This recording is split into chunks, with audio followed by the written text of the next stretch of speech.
É isso aí, pessoal. Muito boa noite. Quero agradecer a todos que já estão aí, pelo que eu estou vendo, né, conosco. Obrigado pelo carinho, obrigado pela audiência. Hoje eu não posso esquecer de mandar um abraço especial para o pessoal lá de Mossoró, no Tocantins. Também o pessoal de Jaboticabal, lá no interior de São Paulo. Ou seja, o pessoal das mais diversas regiões, né? Minha irmã lá em Portugal, em Braga, em Portugal, que também está assistindo aqui ao programa. O pessoal aí em Nápoles, na Itália, em Barcelona. Ou seja, onde a gente tem pessoal que sempre está conosco aí no podcast Frente a Frente. Também quero agradecer a todos que não assistem ao vivo, mas depois, quando volta do trabalho, né, o pessoal acessa aí as redes sociais e passam a assistir aqui ao podcast Frente a Frente. Eu não vou direto para a nossa convidada de hoje, eu vou passar aqui para o meu amigo Alan Santos. Boa noite, Alan. Como é que você está? Tudo bem, querido? Boa noite, pastor Flávio. Boa noite ao nosso convidado e boa noite a todos que estão com a gente. Mais um episódio, 21º hoje, né, do nosso podcast Frente a Frente.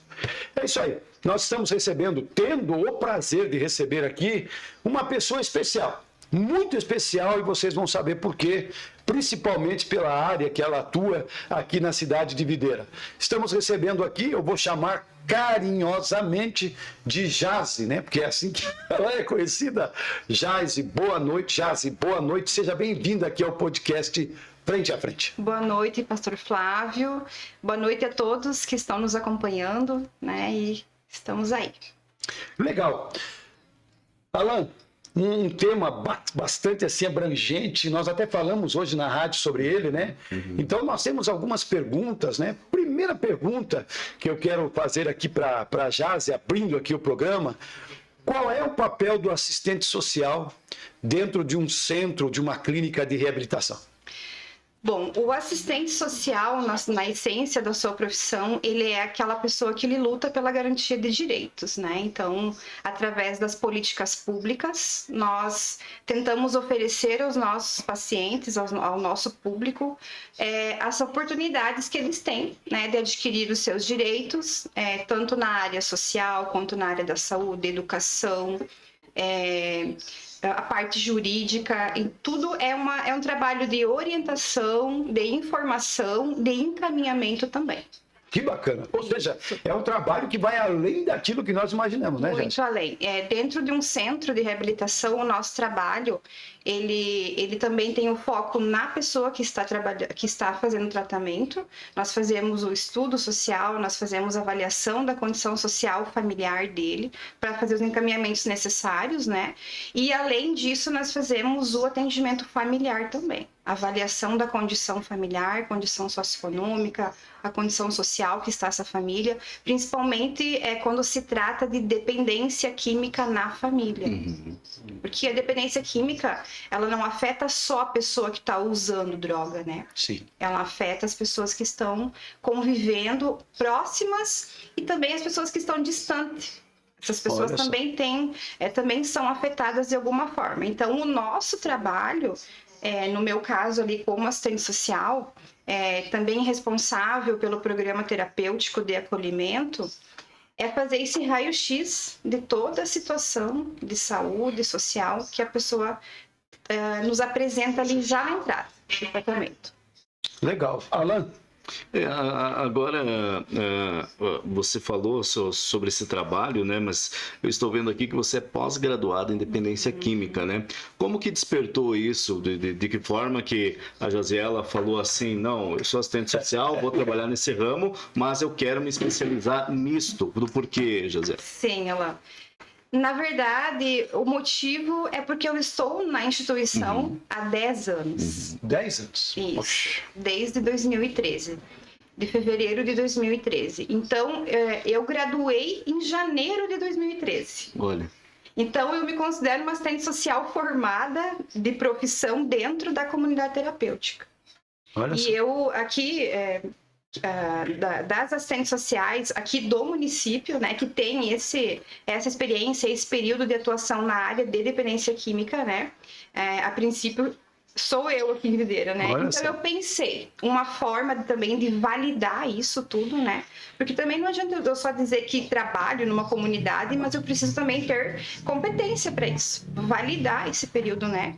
E também ela, pelas certificações que nós recebemos na comunidade, nós somos uma comunidade filiada na Federação Brasileira das Comunidades.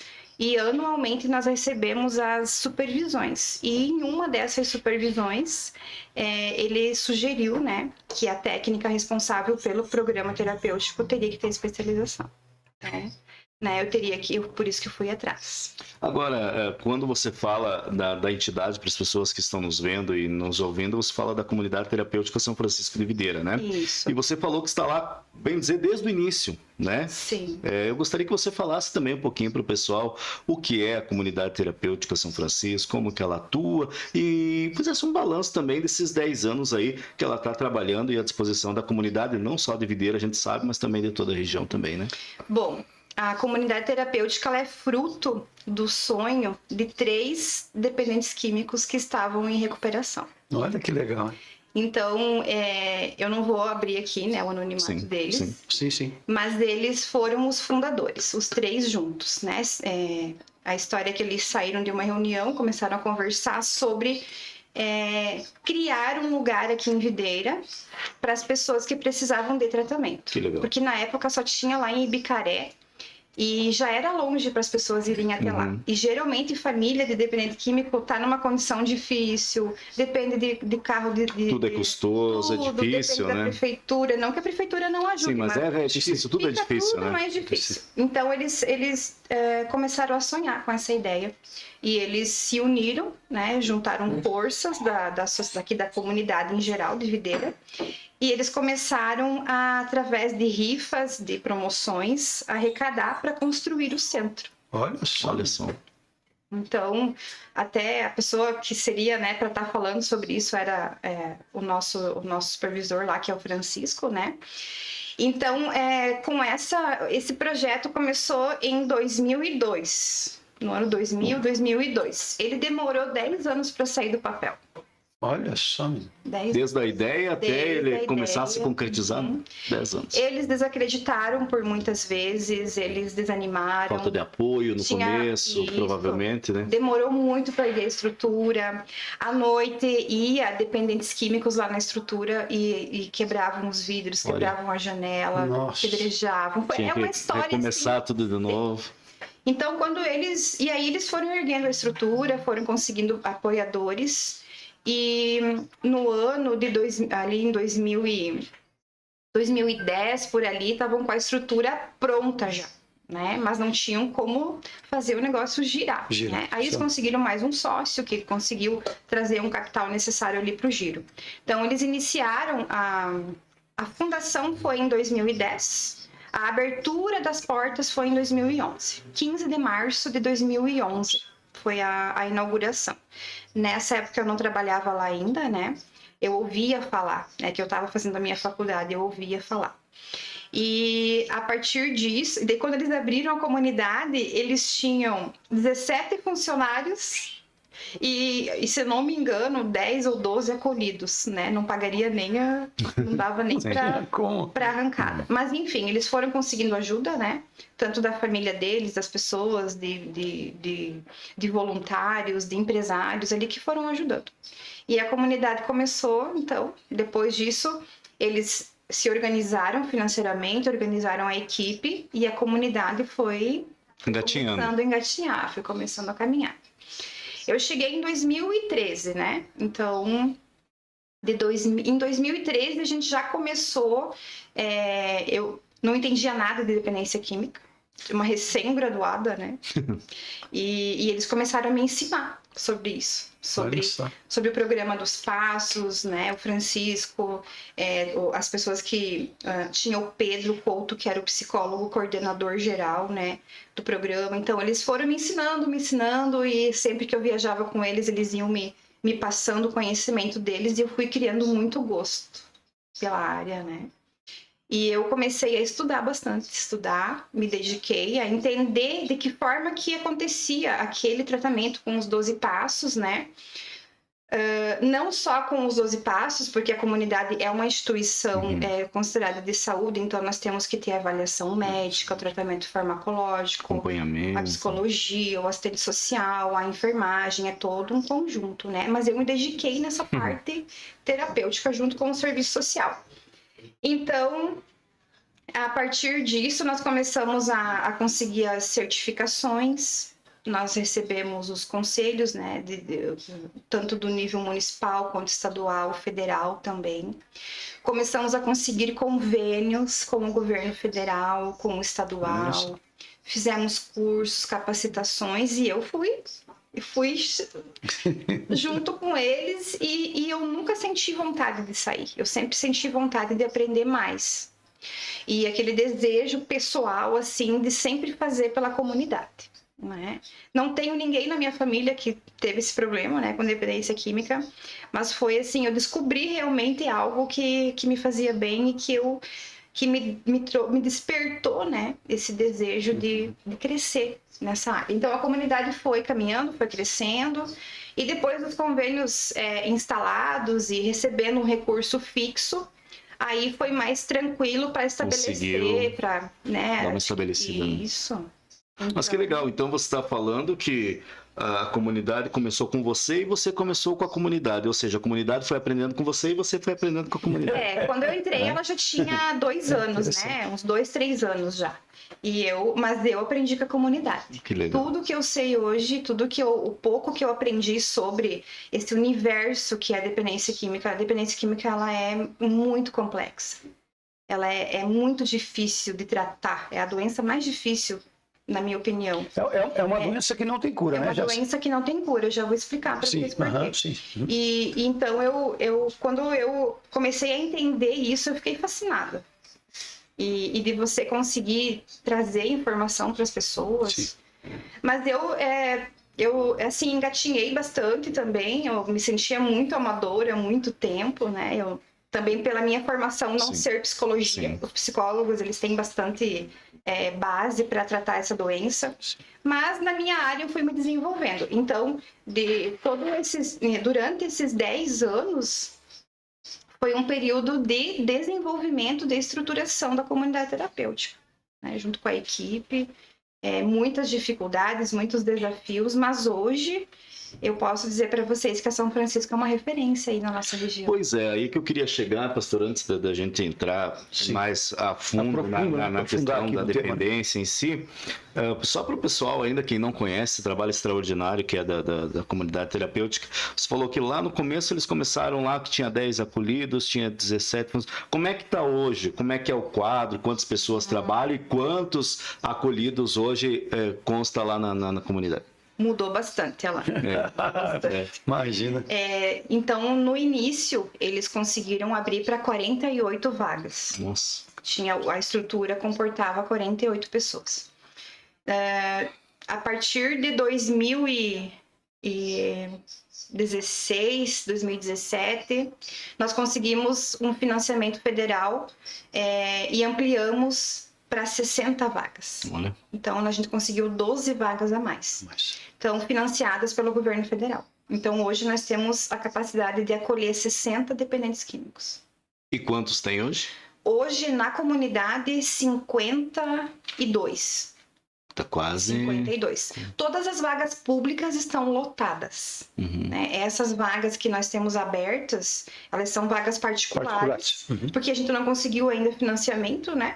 Mas a gente acolhe a pessoa e assim que abre uma vaga, a gente já encaixa ela no público. Mas que legal você falar isso, até para o pessoal saber. Como é que é trabalhada essa questão na comunidade, né? Que você falou, há um percentual de vagas aí que, digamos, beneficente, né? Público, como você fala, e a outra parte é particular, né? Como é que é trabalhada essa questão para as pessoas que têm conhecimento ou um dia precisarem, como é que é trabalhada essa questão do acolhimento? Nós temos a Senapred, que é o governo federal, então essas vagas, as pessoas não têm custo nenhum, elas são encaminhadas pelo CAPS aqui de Videira, ou dos municípios que encaminham as pessoas. E são quantas vagas aqui em Videira? na comunidade hoje, que você falou 12? Hoje? Pela Senapred são 30. São 30. Ah, tá. Então, só para mim colocar algo que o pessoal também está assistindo, né? Não são vagas exclusivas somente para pessoas de videira. Não. Não, né? Isso que eu queria. Nós podemos atender a nível de Brasil. Então, isso. A gente já recebeu várias pessoas de vários lugares do Brasil.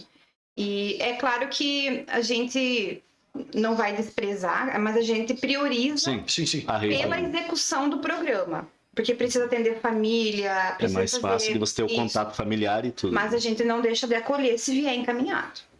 Né? Se tiver vaga e a pessoa tiver um encaminhamento, tudo certinho, acolhe na comunidade. E nós temos também o convênio com o governo do estado, que também que amplia para o estado de Santa Catarina. E nós temos com o CISAMARP, que é aqui da região dos municípios do Alto Vale do Rio do Peixe, que é aquele conjunto dos municípios. Os municípios que daí tem um convênio com vocês. Tem o convênio. Conforme há vagas, vocês os municípios encaminham. Isso. Agora é interessante, né, pastora, a gente falar, e acho que ela pode nos ajudar bastante quanto a isso, porque muitas pessoas se perdem, né? Todo dependente químico, ele necessita de ser internado ou não? Não. Nem todos. Excelente pergunta. Essa pergunta, geralmente, as pessoas têm essa curiosidade. A internação, o acolhimento é a última alternativa. Certo. Então, é interessante, assim, essa pergunta para que as famílias saibam, antes de internar, tem que tentar o tratamento, pelo menos ambulatorial. O ambulatorial, que a gente diz, é fazer o acompanhamento com o médico, tomar o medicamento, ir num grupo de apoio, fazer um acompanhamento com o psicólogo, fazer terapias alternativas que a pessoa conheça, que se sinta bem e tentar dessa forma. Prevenir o acolhimento, prevenir o internamento nesse momento. Não conseguindo interromper o uso, se a pessoa deseja se manter abstêmio, se manter abstinente do uso de drogas, né? Se ele deseja interromper realmente o uso, e se não acontecer nesse período ambulatorial, né, então aí sim se parte para o acolhimento em comunidade terapêutica ou um acolhimento numa clínica, ou internamento em clínica. Em clínica, né? Comunidade terapêutica é acolhimento. Nós só trabalhamos com acolhimento voluntário. Sim, não há... Só de curiosidade, Jaz, você tocou num assunto que eu acho que deve ter muita gente. Qual é a diferença, então, né? Isso, é importante. Você ia perguntar isso também? Eu ia falar Essa agora. pergunta sempre sai. Da clínica para a comunidade terapêutica. Sim. Então, a comunidade terapêutica é uma instituição que realiza o acolhimento voluntário. O acolhimento e a permanência da pessoa, a participação dela nas atividades que compõem o programa de tratamento precisa sempre ser voluntário. Sempre. Nós trabalhamos com o plano de atendimento singular. Então, nós temos hoje, por exemplo, lá, pastor, 52 pessoas, mas cada pessoa que está lá dentro tem o seu plano de atendimento personalizado. Porque o atendimento humanizado na comunidade terapêutica, ele tem esse foco de atender de acordo com a necessidade de cada indivíduo, de cada família.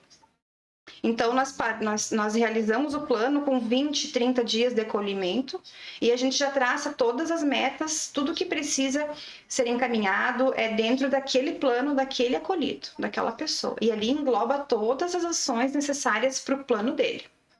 Quando ele concluir aquele plano, tá? Esse plano ele pode ser composto por até 3 fases. Não necessariamente a pessoa precisa chegar na 3ª fase para ter uma alta terapêutica, uma alta evolutiva, como a gente diz.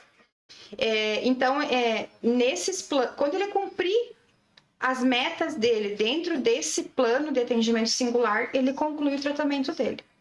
Há algum tempo atrás, quando as pessoas vinham fazer tratamento na São Francisco, a gente dizia assim, olha, você vai ficar 9 meses aqui.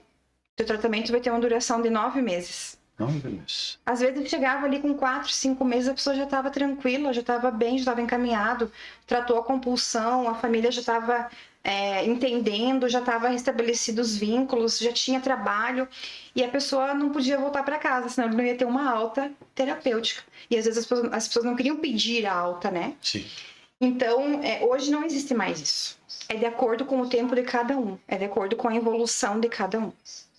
Ou seja, cada caso é um caso. Cada caso é um caso. Mas assim, o tempo máximo que a pessoa pode ficar lá na comunidade é 9 meses. Pois é, Então, até 9 se a meses. pessoa Tem precisar de tempo 9 meses para evoluir o seu plano, Ela vai ficar os 9 ela meses. pode ficar. E ainda assim, tem pessoas que chegam com 9 meses, não conseguem se recuperar, não conseguem reabilitar, não conseguem retornar para a sociedade, né? A reinserção social, que é o objetivo do nosso tratamento, que é reinserir novamente essa pessoa na sua família, na sociedade e no trabalho, que ele tenha qualidade de vida novamente, porque não é só parar de usar droga.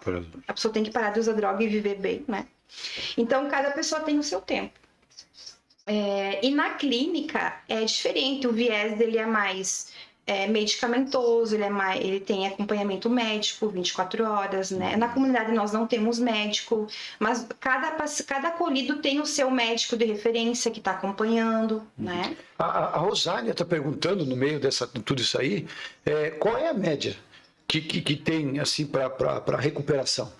Ou varia muito do grau de dependência da pessoa? O que ela falou, né? Mais ou menos de caso para caso. Como que é o nome dela? Rosália. Rosália. Essa pergunta, ela é muito difícil de responder.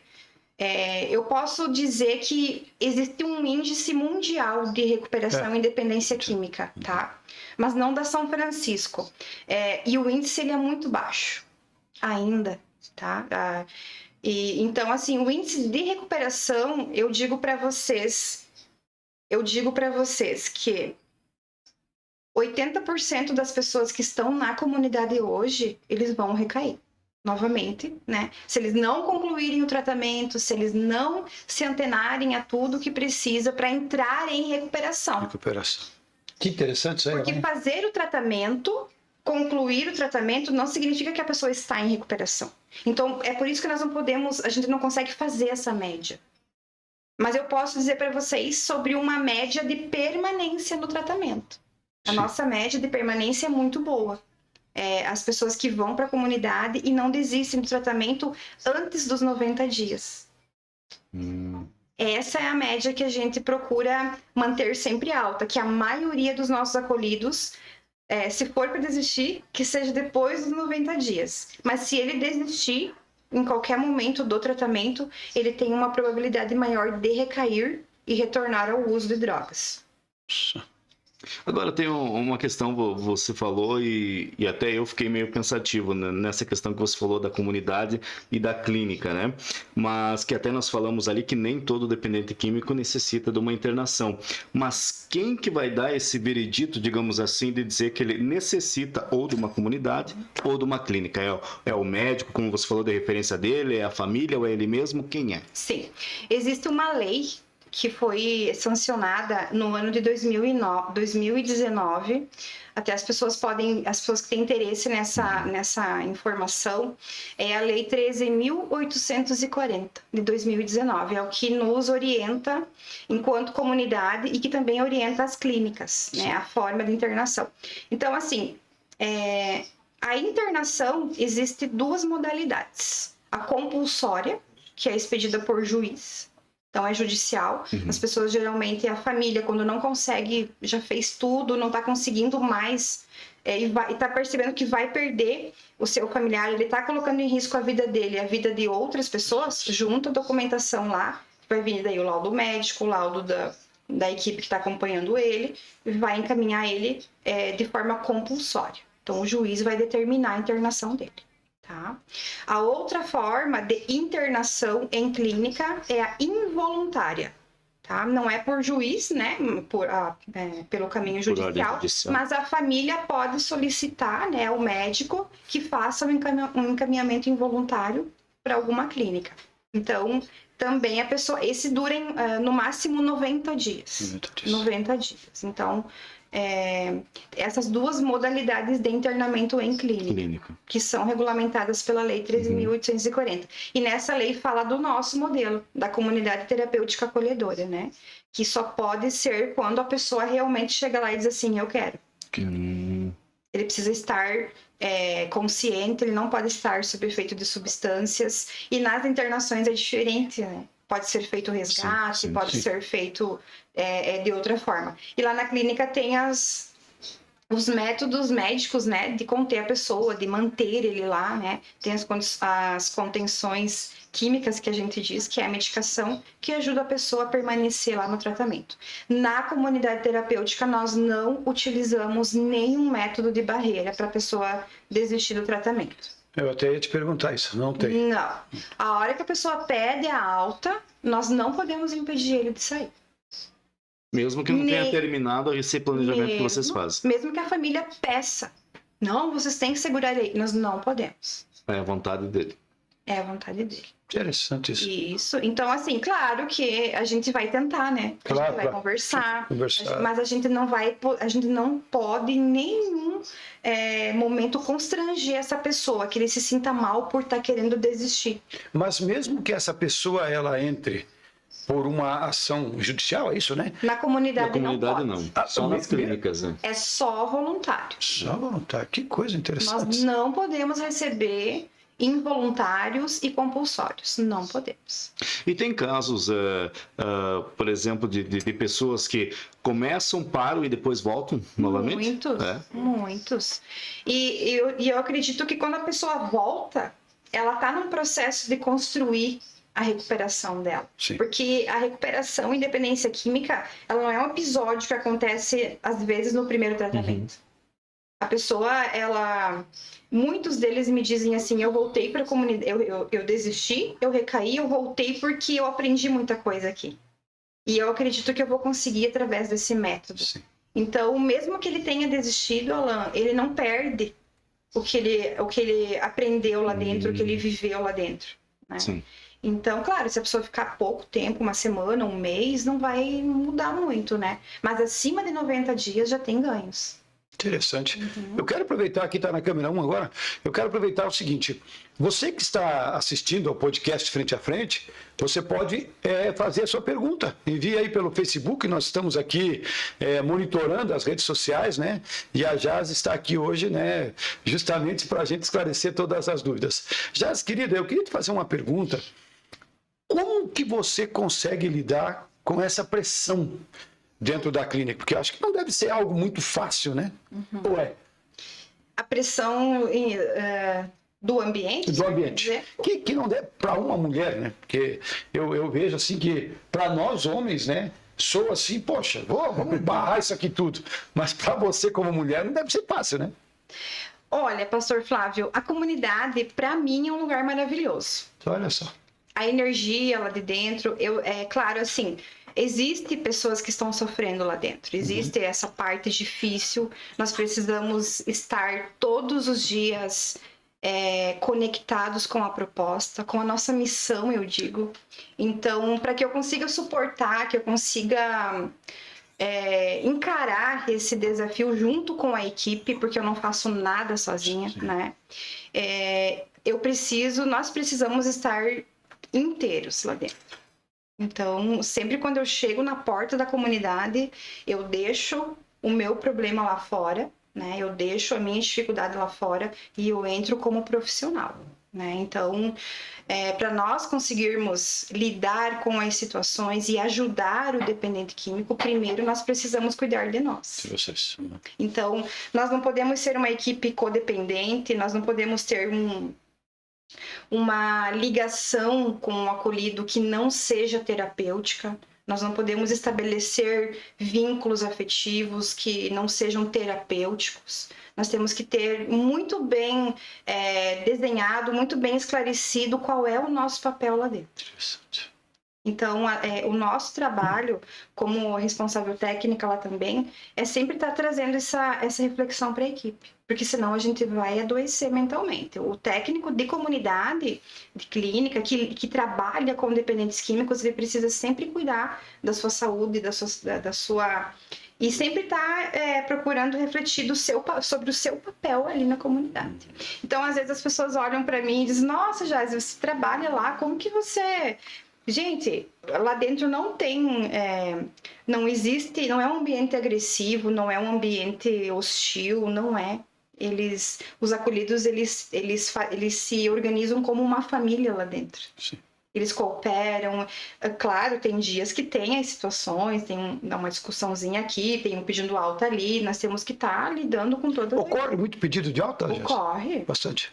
Acontece, no começo do tratamento, principalmente. Sim. Difícil, né? As pessoas que não estão preparadas ou que é o primeiro tratamento, acontece. Então, a gente sempre tem que estar trabalhando.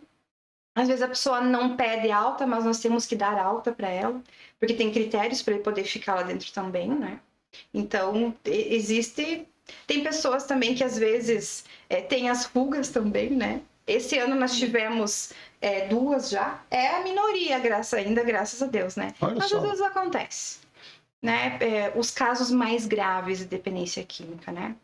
Então, existem todas as situações lá dentro. Jazi, Alan, é uma coisa que eu sempre me perguntei, né? E é algo que eu acho que toda a sociedade também, muitas pessoas se perguntam, né? Afinal de contas, o que é droga? Porque, na minha concepção, né, passada, a droga era somente a maconha, a cocaína, mas o que é realmente? Alan, na tua também, tu sempre pensou nisso? Sim, exatamente. O que é a droga em si, né? Porque antigamente, como o senhor falou, né? Se pensava em 2, 3 tipos de droga, né? Mas hoje esse leque é muito grande. Né? Sim. A droga é toda e qualquer substância que possa provocar uma alteração no funcionamento do meu organismo. Uma dependência. Nem sempre. Nem sempre. Boa pergunta, Alan. Nem sempre. Nem sempre. Então, assim, a droga é aquela substância que altera o funcionamento do meu organismo. Por exemplo, quando a gente vê na farmácia drogaria, né? A gente às vezes nossa, drogaria. Mas assim, eu tô com uma dor de garganta, tô com uma infecção na garganta, eu tomo um antibiótico, ele altera aquela condição, né? Ele trata aquilo ali. Temos as drogas, por exemplo, que tem uma influência psicoativa, que age no nosso sistema mental, no nosso cognitivo, que altera as nossas emoções, que altera os nossos comportamentos. Aí nós já estamos falando de medicamentos controlados, que é vendido com a receita controlada. Nós estamos falando de álcool, nós estamos falando de maconha, de crack, de cocaína, de drogas inalantes, ácidos e por aí vai. Então, é uma gama imensa, então, né? E isso desde a nicotina, do tabaco também, ele é uma droga estimulante, né? Então, tudo que altere o teu comportamento é droga. Tudo que altera. Então, as drogas, nós temos as drogas depressoras, né? Que, por exemplo, o álcool é a principal delas. Então, ele altera todo o sistema nervoso da pessoa, altera comportamento, altera pensamentos, altera a forma de sentir as emoções, compromete a mobilidade da pessoa, ele começa com aquela lentidão, né? Então, alterou o estado emocional, alterou o teu comportamento, é droga. Interessante isso, né? Sim. Mas hoje, se nós formos olhar, né, assim, em matéria de pessoas viciadas, o que mais entra deve ser maconha, cocaína, Não. Ou não? O álcool. O álcool. O álcool? O álcool lidera todas as pesquisas. Poxa vida, meu. O álcool é a droga que mais mata no mundo inteiro. Ele ganha, assim, disparado. E o dependente, Nossa. lá na comunidade nós temos que trabalhar esse conceito com eles também, porque o alcoolista, ele tem preconceito com quem usa cocaína e crack. Olha só. Com quem usa maconha, ele acha que ele não é, né, um dependente químico, porque ele usa álcool. Porque o álcool, ele tá na porta da nossa geladeira, ele tá no mercado. Quando a gente era criança, o acesso é mais fácil. A gente aprende vendo os adultos quando a gente era criança. Tá? Então, a dependência química ela é um aprendizado, ela tem vários fatores. A dependência química, quando ela se desenvolve, ela não tem um fator só. Né? E o fator ambiental, o fator do convívio social estimula, né, o desenvolvimento. Então, a droga, o álcool, ele mata mais por quê? Porque ele mata quem usa em acidente, doenças, né? E ele mata pessoas que podem ser vítimas de uma pessoa que está alcoolizada.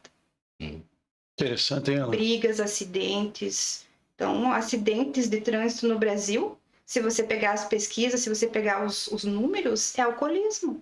É a pessoa dirigindo embriagada. A maioria. Então, o álcool hoje, Pastor Flávio, é a droga que mais mata no mundo inteiro. E a Clínica São Francisco, porque Comunidade terapêutica. Clínica terapêutica, a gente sempre esquece essa palavra, né? Comunidade terapêutica.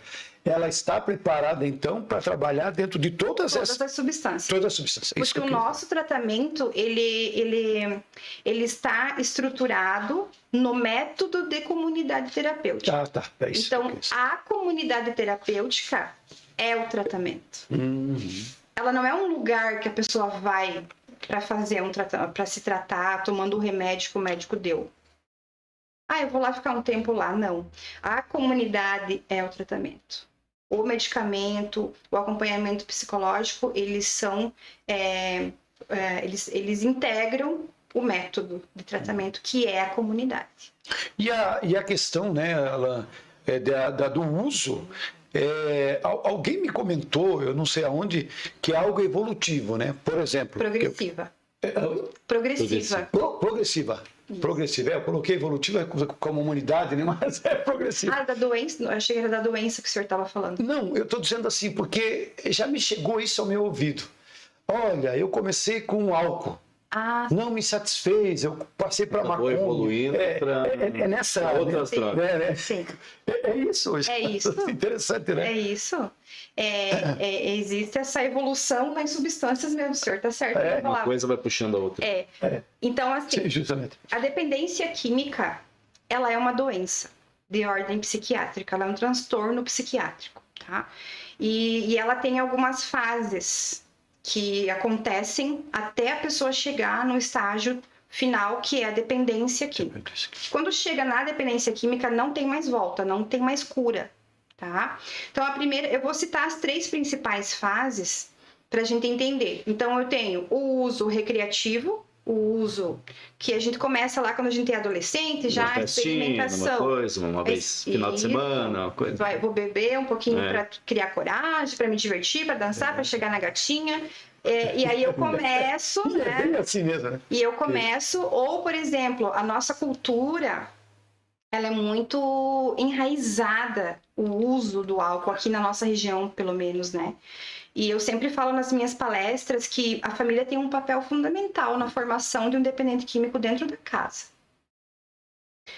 Aquele pai que molha a chupeta da criança na espuminha da cerveja, que diz assim, tem que beber com o pai para virar hominho com o pai, que tem que ser homem já desde cedo, toma um golinho aqui, entrega o final da caipirinha, ou deixa a pessoa...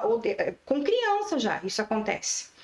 Temos muitas famílias que na sua cultura produzem vinho aqui na nossa região. Eu fui uma pessoa que na mesa do almoço dos meus tios tinha o vinho, aquele vinho antes de colocar, que ele era azedinho ainda, sim. Uhum. E eles me diziam que aquilo era muito bom, experimenta, e eu não sabia, né, o que isso poderia me causar. Mas enfim, eu não desenvolvi a dependência química. Graças a Deus. Então a nossa cultura, ela estimula muito. Então geralmente nós começamos com o álcool, geralmente. Nós temos muitos casos de pessoas lá que já começaram no crack, né? Mas a linha geral é você iniciar no álcool, maconha, cigarro, e aí você vai evoluindo. Por que acontece a evolução da substância, né?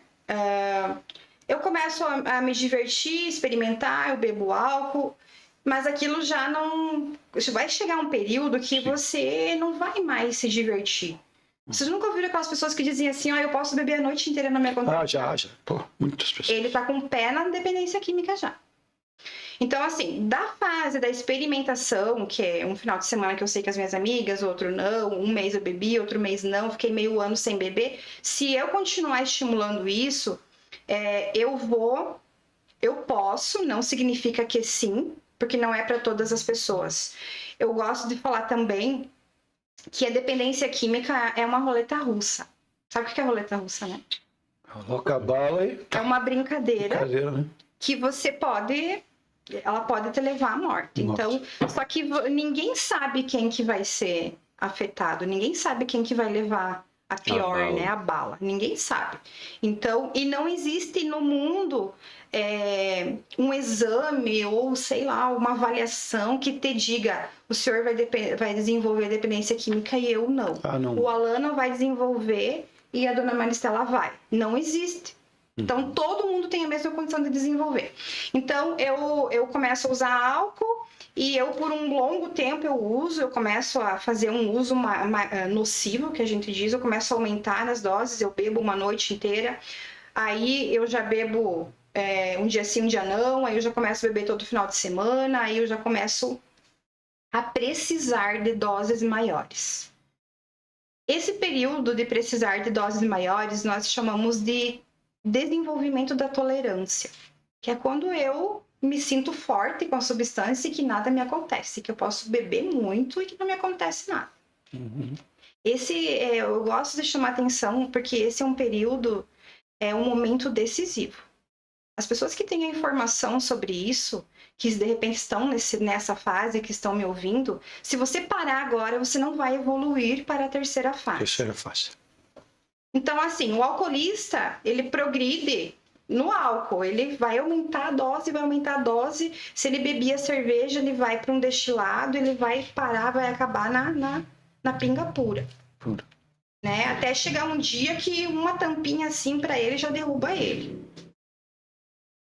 Mas bebe só um pouquinho, mas já altera ele. E a pessoa que acaba se tornando um alcoólatra é geralmente aquela pessoa que a bebida ela não faz tanto. Porque assim, eu quando era jovem, eu tomava um golinho de caipirinha e já ficava tonto. Né? E tem pessoas, Alan, que tomam 3, 4 e não faz nada. Né? Sim. É justamente. Tem.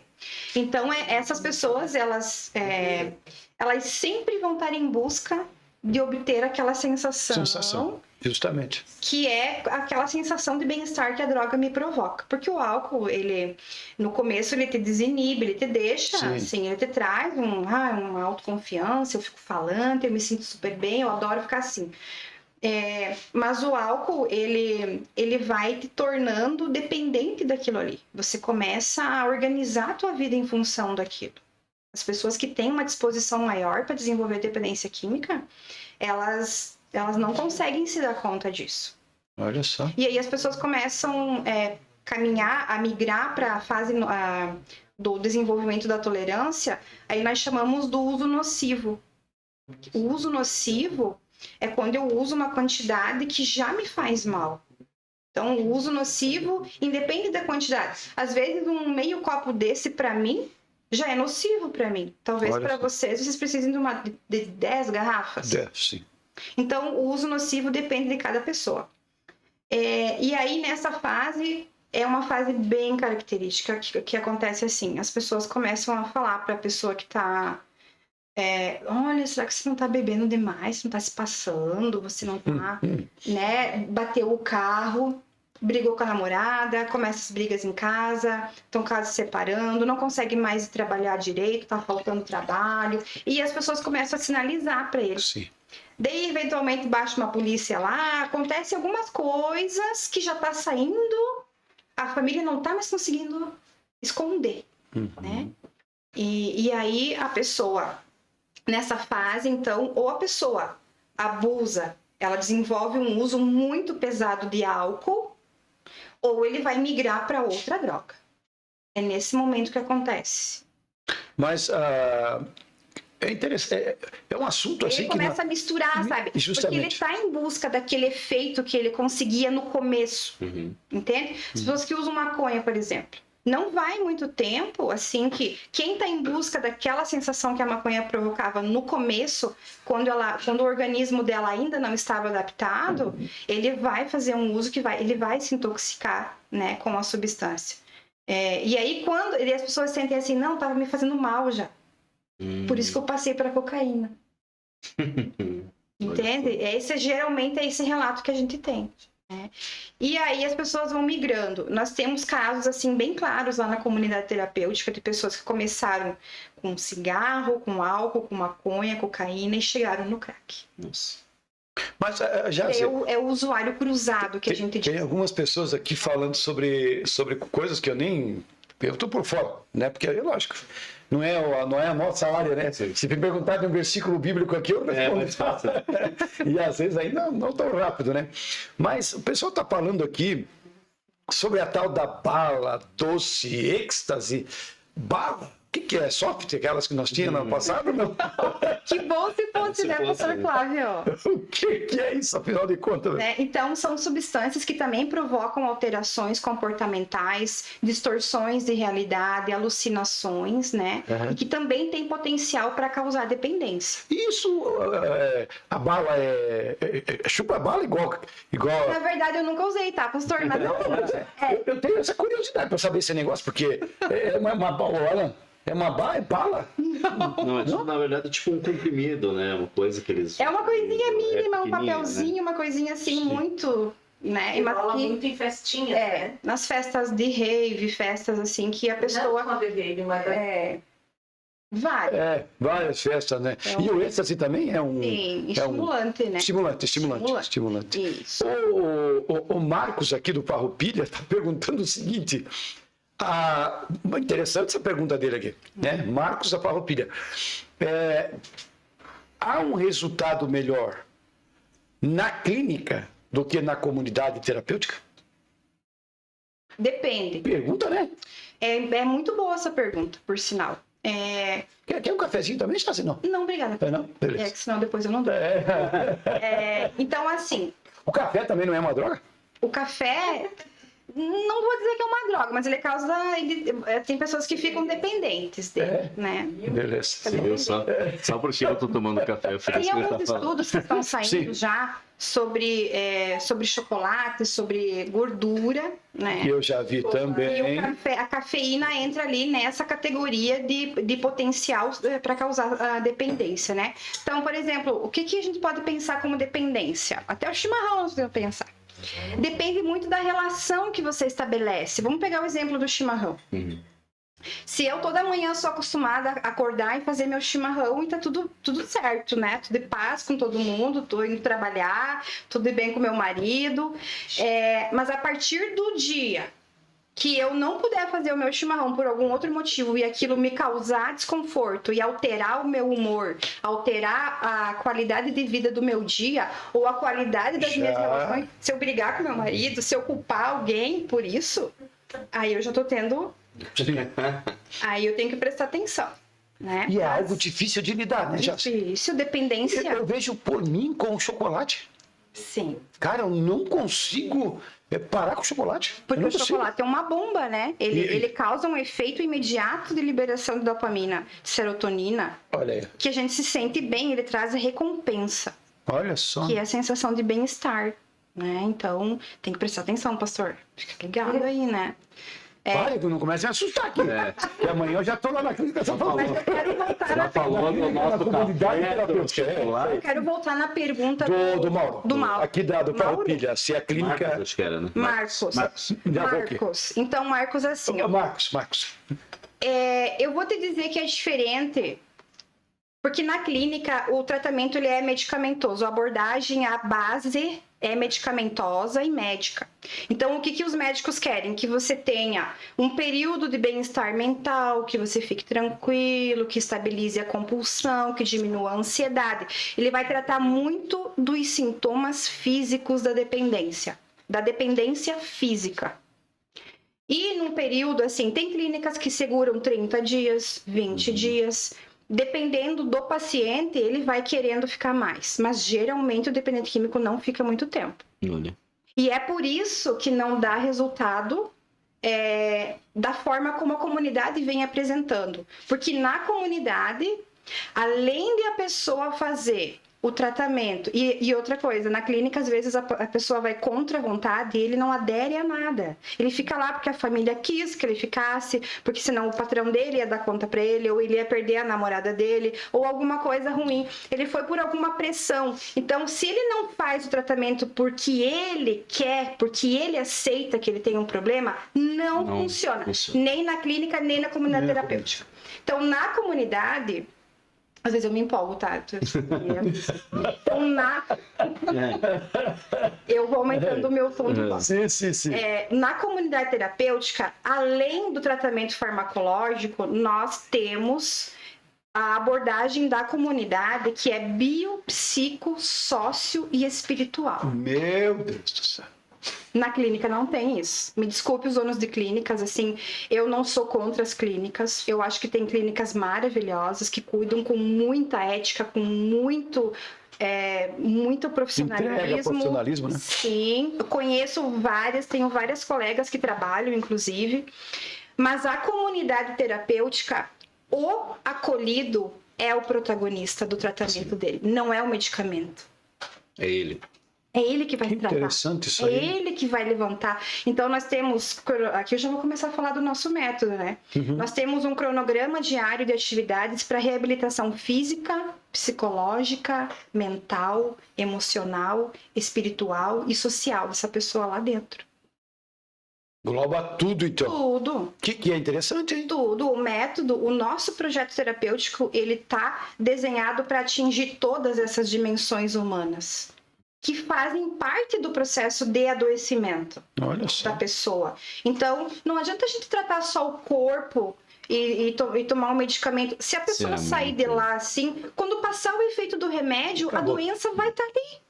Porque a gente não falou sobre o que é dependência química. Justamente. Para as pessoas, até o Marco vai me entender, o Marcos, ele vai entender melhor.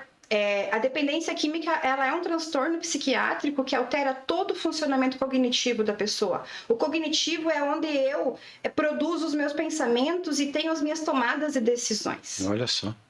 Então, se eu tiver com esse cognitivo alterado, com o uso, com o tempo de uso, a dependência química é capaz de provocar alterações orgânicas.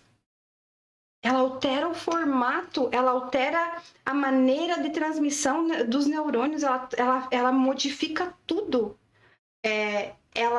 O uso nocivo, a dependência química, a pessoa, ela vai...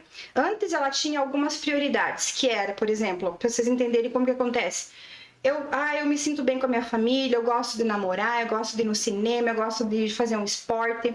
Quando a pessoa começa a ficar... Quando ela desenvolve dependência química, todo o padrão mental dela funciona em função de obter prazer com o uso de drogas. Olha só. Nossa. Muda pensamento, muda a forma como eu sinto as emoções, muda a forma como eu me relaciono comigo, com o mundo, com as pessoas.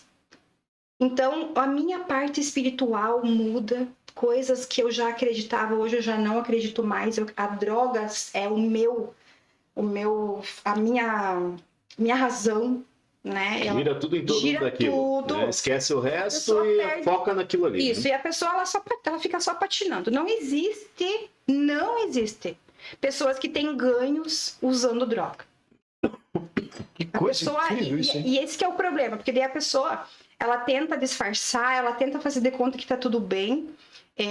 Tem uma parte que eu tô reservando, eu não tô falando ainda porque eu quero me dedicar para falar da família, eu adoro falar da família. Que atrapalha muito o processo de tomada de decisão. Por fazer o tratamento, por não fazer o tratamento, a família está envolvida nesse processo. Né? Então, tem várias questões que envolvem. E essa questão, então, da diferença da clínica para a comunidade, sim, eu aposto muito na comunidade. Eu chego a dizer assim, vai para uma clínica, estabiliza a tua depressão, a tua ansiedade, estabiliza a tua saúde mental. Que daí, o resto, se você tá com a tua cabeça legal, o resto vai fluir. Certo, então, é como se fosse um preparo, desintoxicar a mente, né? Eliminar o máximo possível da substância que não altere mais, porque a falta da droga também altera, né, por um bom período, que é abstinência. Então, e depois vem para a comunidade. Dá certo, assim, coloco minha mão no fogo, dá certo. A Mari de Curitiba está perguntando, o pessoal está entrando aí, vamos embora. Perguntando quais são os principais fatores que levam a uma recaída. A recaída? Interessante isso aí. Olha, aí depende. Se a pessoa fez o tratamento completo ou se ela desistiu antes. Ah, tem esse... Porque a própria desistência do tratamento já é um fator de recaída. E assim, como é que é o nome dela? Mari. Mari. A recaída não é só quando a pessoa usa droga. A recaída acontece antes da pessoa retornar ao uso de droga. Porque a doença não é a droga.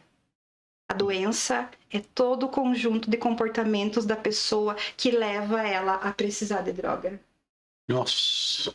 Agora eu Coisa confundi. mais complexa isso aí. Que me deu um nó na minha cabeça agora. É isso. Que é isso? Agora, Alan, eu queria que você fizesse uma abordagem sobre isso, que é muito interessante e importante.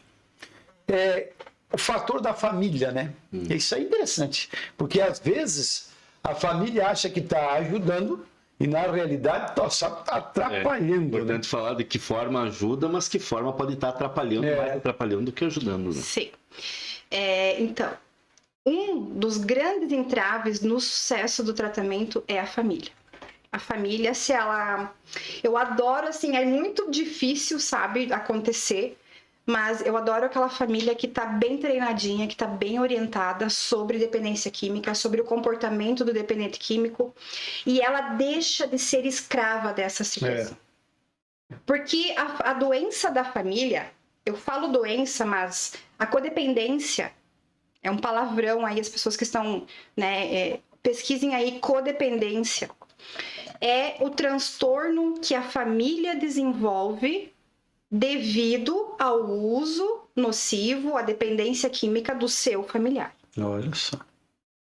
Então, como eu disse para vocês, a família é afetada pelo uso de drogas. Ela modifica também a sua forma, a sua dinâmica.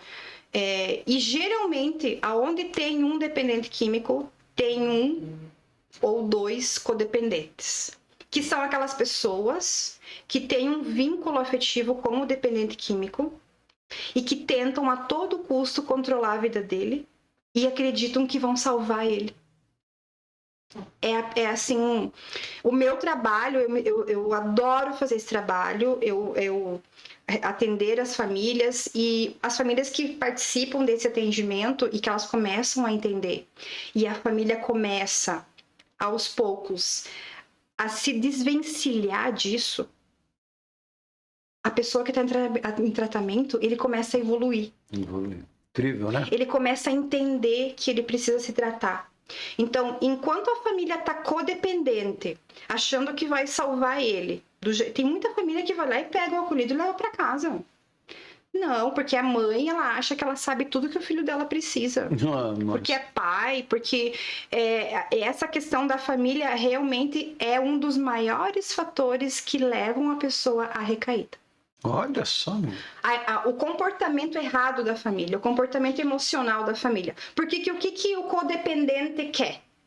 Ele quer, a todo custo, amenizar a sua dor, amenizar o seu desconforto em relação àquela pessoa que está com problema, com droga. E aí o que ele faz? Ele negocia, ele tenta controlar o emocional do dependente químico para ele ficar bem. Ele negocia, ele barganha, ele faz chantagem emocional, ele mente, ele manipula, ele esconde as coisas, ele entrega um dinheirinho escondido. Ele incentiva o uso de drogas. Ele é um facilitador do uso de drogas. Ele se engana achando que está ajudando o dependente químico. Ele promete coisas. Então, ele é obcecado pelo dependente químico. Ele vive em função do dependente químico. Ele vai dormir pensando no que ele vai fazer para ajudar o dependente. Incrível, né? Ele faz compra, ele financia, ele compra. Ele é, assim, o salvador. E enquanto ele estiver fazendo isso, eu falo muito nas reuniões e nos atendimentos, ele está matando o dependente químico. Dependente químico. Ele vai enterrar esse dependente químico. Quando ele parar, e assim, o codependente, ele atua como um colchãozinho também, né? Ele sempre está amortecendo as quedas do dependente químico. Olha só. Quando vê que vai, assim, acontecer alguma coisa que o dependente químico pode ser naquele momento que ele vai despertar, tá o codependente lá salvando ele. E o codependente sente toda a consequência ele assume toda a responsabilidade pelas consequências do uso de droga do dependente químico. Sim. Ele paga as contas, ele paga até traficante. Tem mãe que vai na biqueira negociar com o traficante. Inacreditável. Que para ter o filho em casa, ela vai lá e compra droga junto com ele e diz pra ele Ele usar não em sabe casa. usar em casa. Fica aqui, que aqui eu tô te vendo, eu tô bem. Deus do céu. É triste. Então, assim, o meu trabalho, junto com a equipe técnica, é de informar. Então, eu sempre digo que a informação é o melhor remédio. Eu adoro família que começa a despertar. Gente, o resultado é fantástico. Assim, dos nossos casos de conclusão com sucesso e das pessoas que estão fazendo, a gente faz a manutenção depois do tratamento Sim. de acompanhar, né? Pelo menos por uns 6 meses. A família tá junto. A família tá indo no grupo de apoio. A família tá entendendo, buscando, lendo sobre dependência química. Ela tá cuidando dos seus comportamentos para não afetar os deles. O dele. Porque é um círculo vicioso, né? A pessoa usa droga, daí ele faz lá causa as situações, as consequências, ou ele vai lá, pede perdão, o codependente ajeita tudo, né? Ajeita tudo. Aí o dependente químico promete 1000 vezes, a família se engana acreditando, né, que vai mudar. Não, agora eu consegui. Agora, com essa, ele vai parar. E aí acontece tudo de novo. E enquanto isso, pastor Flávio e Alan, a doença tá progredindo. E eu digo para vocês também, que 90% dos casos que nós temos lá na comunidade hoje foi porque lá na fase da tolerância, a família disse que era só uma fase. Porque ele brigou com a namorada, porque ele perdeu o emprego, Foi só uma válvula. porque ele sempre foi difícil, porque ele era doentinho quando era criança, porque os pais se separaram, sabe? A família consegue trazer várias justificativas para o uso. E isso isso pode demorar anos. E aí a doença se instala. Às vezes, eu não paro de falar, né? Vocês têm pergunta? Não, você tá tirando todas as nossas dúvidas. Tem famílias que me dizem assim, às vezes, eu descobri esse ano que meu filho tá usando. Ele já tava no crack. Aí eu pergunto, há quantos anos a senhora tá tentando se enganar que o seu filho tá tem uma idade limite para iniciar isso? Iniciar o quê? Essa entrada no mundo das drogas, assim, porque... Nós temos pessoas lá que começaram com 8 anos. Você tá brincando? A provar álcool. Com 10 anos deu o primeiro porre. Tem gente que com 7 anos, 9 anos.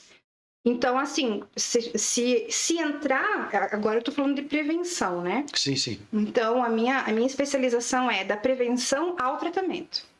É essa minha parte.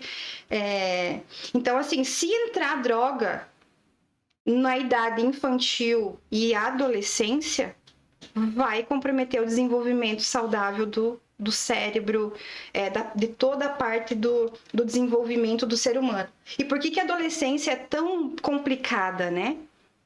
E aí muitos adolescentes acabam usando droga, né? Não conseguem lidar com situações, com o que sente, não conseguem enfrentar situações, não conseguem suportar um rompimento de namoro, de primeiros relacionamentos, porque a adolescência ela é uma fase difícil, justamente porque nós estamos crescendo.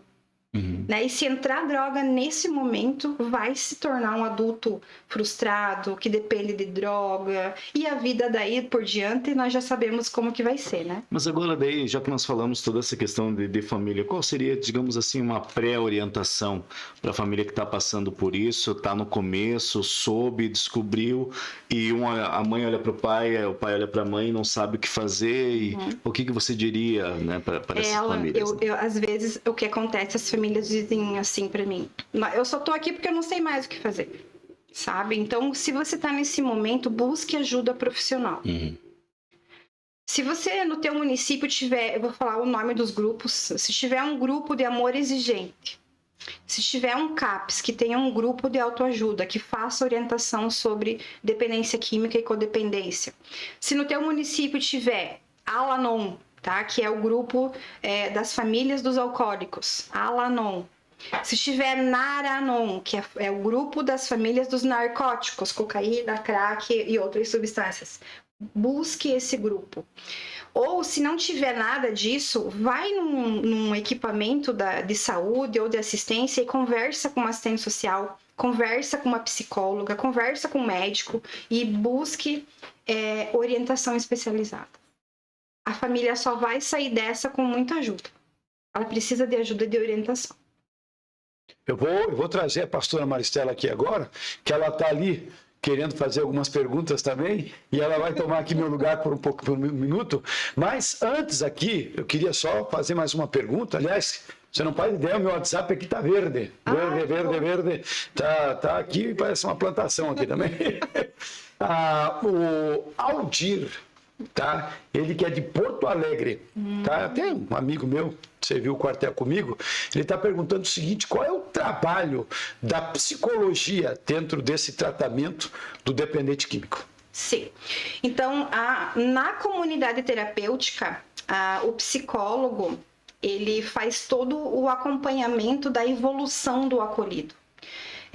A gente tem os atendimentos individuais para tratar demandas psicológicas que impeçam o acolhido de evoluir no tratamento. Olha só. Ela ajuda ele a desmistificar entraves que estão ali atrapalhando ele para entrar no método de comunidades terapêuticas, né? No nosso método de tratamento. Então, o psicólogo, ele traz toda essa base, né, científica também, de tudo que compõe a doença, todos os aspectos humanos, e essa parte psicológica, o psicólogo ele acompanha tanto na parte individual quanto na parte coletiva. Então, o psicólogo, só que eu gosto de dizer assim que nós técnicos, né, assistente social e psicólogo, dentro da comunidade, nós somos parte da comunidade terapêutica. Nós não somos tão clínicos e tão técnicos. Porque nós, dentro da comunidade, nós procuramos estabelecer esse vínculo com as pessoas que estão lá dentro, sabe? Pra gente poder chegar mais perto deles. Sim. Porque muitas vezes a gente chega lá dentro da comunidade, senta lá no pátio, no jardim, sempre vem alguém lá e troca com a gente. Então, o nosso papel é muito mais do que ser assistente social e atuar como psicólogo, é ser parte. Então, esse é um dos papéis do psicólogo, ser parte da comunidade.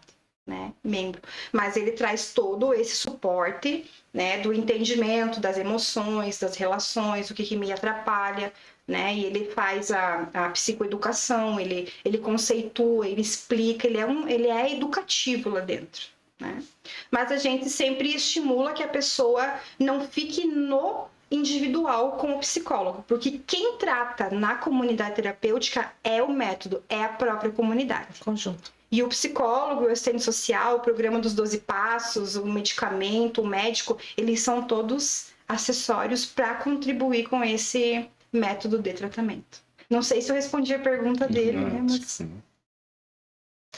Posso fazer uma pergunta? Sim, fica à vontade. Voltando à família, sim, que você estava falando ontem. Tem que falar mais da família.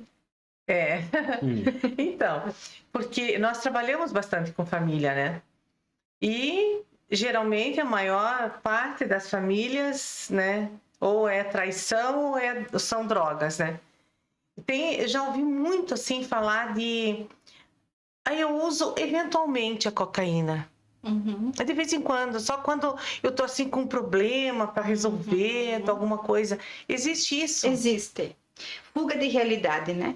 Existe mesmo, então? Existe. Eu busco fugir daquela realidade que tá difícil para mim encarar, né? Só que isso é muito perigoso, Maristela. No trabalho, né? Muito perigoso. Já me falaram, quando eu tô legal, eu vou lá e dou uma cheiradinha, daí já venho, né?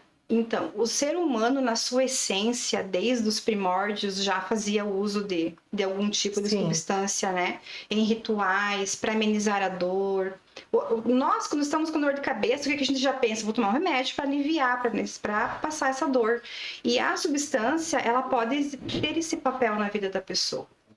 E se eu associar isso, a cada vez que eu tiver uma dificuldade de enfrentar, de encarar, de sentir... O dependente químico, ele tem muita dificuldade de sentir, ele não se permite, ele quer fugir dessa realidade. Geralmente, ele é filho de pais codependentes que faziam tudo por ele, que não davam oportunidades dele amadurecer, que estavam sempre protegendo ele, super proteção, já pensavam nos problemas dele por ele. Lá na infância, se a gente não se cuidar, a gente começa a fazer isso. Não, deixa que o pai vai lá e resolve. Uhum, Né? exatamente. Então, e aí a pessoa ela não consegue lidar com algumas situações. Claro que não é exclusivo de filhos de codependentes. Tem pessoas que são mais frágeis, que têm mais dificuldade, que são imaturas emocionalmente e buscam fuga em alguma substância. Só que assim, eu também não posso deixar de falar que não é todas as pessoas que vão desenvolver a dependência química. Tem pessoas que fazem o uso ocasional e que não tem problema com isso. Tem pessoas que usam e que trabalham, que não tem consequências destrutivas. Mas, assim,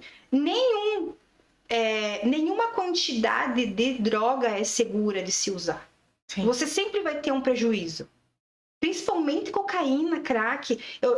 O álcool, por si só, ele já causa prejuízos, né? Então, é muito arriscado. Então, eu digo assim que tem muitas pessoas que fazem isso. Muitos. É bem conflitante isso, né? Eu fiquei assim, pasma, assim, mas existe isso mesmo? Existe. Porque é um passo para o vício, né? Mas enfim, outra pergunta. Eu não vou deixar você falar. Não, pode voltar. Então, assim, a família tem vergonha de falar. Meu filho tá viciado. Não, a senhora tá ficando louca, pastora. Vamos fazer. Né, quando eu tô conversando, você já tentou ver se o teu filho não tá viciado em alguma droga, alguma coisa que tá acontecendo? Não, jamais, nunca. Me olha assim com um olhar. A questão da negação, né? É a mesma coisa que você perguntar para um dependente químico. Tu não acha que tu tá com um problema? Não, eu. Exatamente. Eu não tenho problema nenhum. Quem tem problema é você que tá achando que eu tenho um problema. Olha. Eu sou maior de idade, pago minhas contas e pago minha droga. Pago meu álcool e assim, ele acha que ele não causa prejuízo para ninguém. Então, a família, ela passa por essa fase também, Maristela, de negar. Esconde o problema. Por quê? Ele tá tão visível. Porque tá sumindo coisa, tá sumindo dinheiro. Sabe por quê, né? que acontece isso?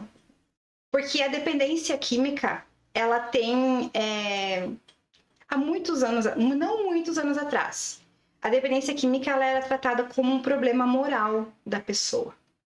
Que a pessoa era um desajustado, Sim. Que ele era uma pessoa que tinha um problema, assim, que ele era defeituoso, que ele era... eu posso falar as palavras assim aqui? Pode. Que ele era um sem vergonha, à toa, que não quer nada com a vida, que só quer usar droga, que é um fraco, que não para porque não quer, que é enfim, tudo aquilo que as pessoas rotulam. E por muito tempo foi assim. E ainda hoje, a dependência química é vista dessa forma, inclusive pelas famílias dos dependentes químicos. A própria família tem preconceito em relação à dependência química e tenta esconder.